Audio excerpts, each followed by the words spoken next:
Hi, this is Alex. I'm from Park Avenue, Lasik. Today I'm going to be interviewing my boss who performed the non-cutting LASIK procedure for me, and now I see better than 2020. Thank you, Dr. Chin. Thanks, Alex. Okay, so I have a question for you. Most of our audience on YouTube don't know the difference between LASIK and SafeSight. Can you please tell us a little bit more about the difference?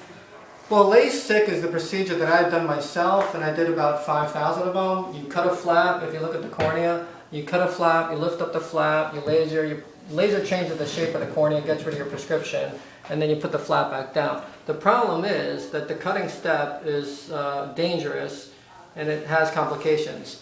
We got rid of the cutting step, so we're the only center in New York City, actually we're the only center in the United States, as far as I know, that has a glass OR. Everybody can watch from the outside. It's because we just can't have a complication, so we got nothing to hide. It's kind of like the concept of an open kitchen.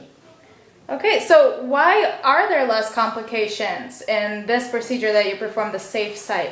It's because we eliminated the cutting step, so we don't have any dry eyes. I have some dry eyes because when I have my LASIK, you cut the corneal nerves, you get some dry eyes from that because you don't blink well afterwards. And I have some night glare because, again, when you take up the flap, you lift it up, you put it back down, you see you wind up with a two-part cornea, two-piece cornea. So when the light comes in, it starts scattering across this little interface. That interface never heals. So I have some night glare. My day vision is good, my night vision is bad. And also, if you get punched in the eye, we just had a person yesterday. I did LASIK on her about 12 years ago. Some kid hit her in the eye with a little tiny toy, and her flap came up, and now she's got a complication. So if you don't have a flap, you can't have a problem with that because there's no flap to come up. Right. So why doesn't everybody get this procedure? It seems so safe. Why wouldn't anybody decide to get it? Well, this is why we're doing more YouTube, because there's a lot of misinformation there about LASIK. People are like, oh, it's very uncomfortable, it takes long to heal, it's like our PRK. It's not true. LASIK was invented by two of my preceptors when I was at Harvard, and I've refined it every year for a decade, and now LASIK, it doesn't hurt at all. I mean, you had it yourself, so you could change the video to point to you. And then did it hurt you when we did it, Alex? Because, you know, was it comfortable? Or, you know, the little spin figure spins it around?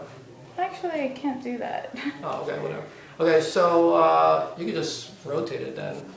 Okay, so was it uncomfortable when you had it done? Actually, it was very, very comfortable. I had enough Valium and laughing gas, so I was Yeah, we're the only center that has laughing gas, by the way, so it's fun, actually, maybe? Yeah, it was a good experience. I remember it was very calming, so I was not nervous at all, even though the day before I was very, very nervous about my And it didn't procedure. hurt, right? Because on the internet, everyone says LASIK hurts, it's like PRK. It's not true. LASIK didn't hurt at all, actually. I think that, you know, I was totally fine for the whole weekend. And then how long did it take you to see well? Like, so I had it over a little bit before Christmas, so right after Christmas I was ready to go Christmas shopping. So yeah. I was ready to go and get out there. Yeah, so it's a couple of days. It's not PRK is like a couple of weeks. The LASIK gets a bad rap because people think it's like PRK. So you want to we could kind of finish with the difference between LASIK and PRK. So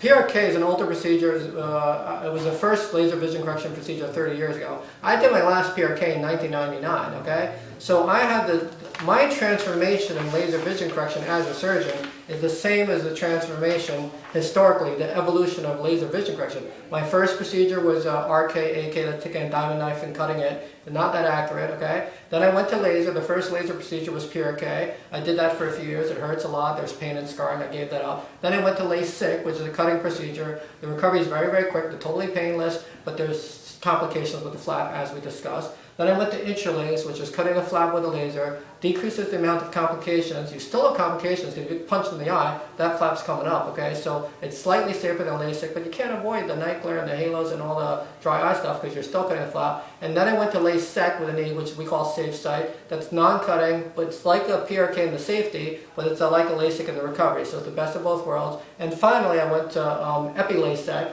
which is essentially the very latest thing you can get. And you see really well quickly. As soon as you set it from the laser, you're legal to drive. You hit 20/20 within a week, and after a month, half of our patients are better than 20/20 because their vision keeps getting better. The LASIK patients, the vision stops getting better after a week. So they catch up to the LASIK vision, and then they surpass it. Okay, so we just want to get the word out here.